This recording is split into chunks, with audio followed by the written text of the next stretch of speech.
Okay, so today we're going to practice or learn how to practice shooting in awkward positions or not normal positions. So usually you shoot like this. All right, you square up to the target, you fully extend, right, and you look great. But there's going to be times, if you're in your house or inside of a building, that this is not smart, right? This is not smart. For example, let's say I'm trying to shoot from behind a corner, or I'm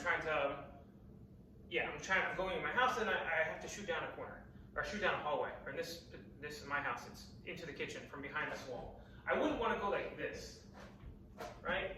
Because if I do this, my whole entire body, my leg, my chest, everything's exposed. I want to be able to shoot and aim the gun and shoot down range as accurately as possible, but with exposing a minimal amount of my body. So how do you do this? By turning your gun to the side. And I'll show you in a second. So if you ever watched John Wick, which obviously everyone watches John Wick, or has watched John Wick and watches at least once a month. So sometimes he'll be in the middle of an open space, like in a house, and he'll be going like this. That serves no purpose. If you're in an open space, you should have your gun either into your chest if you don't want to fully extend, or just fully extend it. There's no reason to do that. But if you're going around a corner inside of a house, you're not in an open space, it would make a lot of sense sometimes to have your gun like this, or if you're going around the other side, like this. For example, I'm behind this wall. You can't see me, right?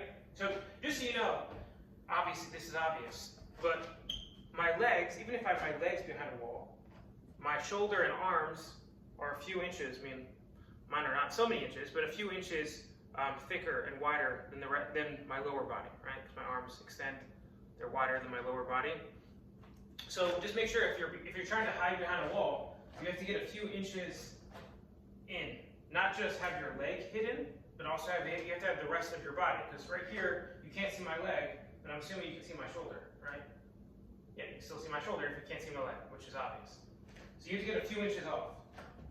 Now you can't see me at all. And if I'm trying to assault someone, or I'm trying to there's someone down into my kitchen or down your hallway, around the corner, what you're trying to get, you get a few inches off the wall, and then you get into position, you put your leg a little closer to the wall, and at the same moment, without exposing your leg, you lean out, right? So you get away, get a little closer, and lean out. You're still never exposing the majority of your chest. You're really just exposing your shoulder, your arm, and your face in your gun. Obviously, you have to expose your face, or you can't aim, which we don't do like shooting overhead, like some of the cool movies do, or like shooting behind walls. We're not doing that. You have to expose your head so you can see at least half your head, but you're not exposing anything which you don't have to see, right? So you're just going like this, right? You're going to get your leg close to the wall, and at the same movement, lean out, right? So I can see down the hallway, but the person can only see a minimal amount of my body. The other thing which you're not going to do is you're not going to expose your legs in most cases. So you're not going to expose your leg. Why? Because you don't want to go like this. Expose your leg for two reasons. One, because you're exposing your leg unnecessarily, and the other reason is because the person, if they're trying to see if you're coming, they'll see your leg walk in, right, before you can get your gun up.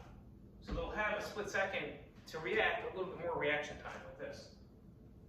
So you can see my leg a tenth of a second or a split second before I can actually get my gun out. Because you can see my foot. In this case, you can't actually see my foot. My foot is down here. So what you're doing is never exposing your leg if you're not actually going into the room. You're standing a few inches off the wall. Then in one movement, getting closer to the wall, not exposing your leg, but exposing your chest. You want to practice. Do a few reps.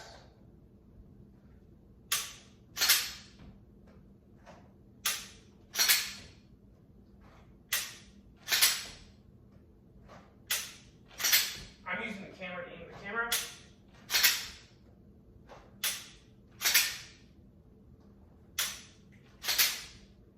Right?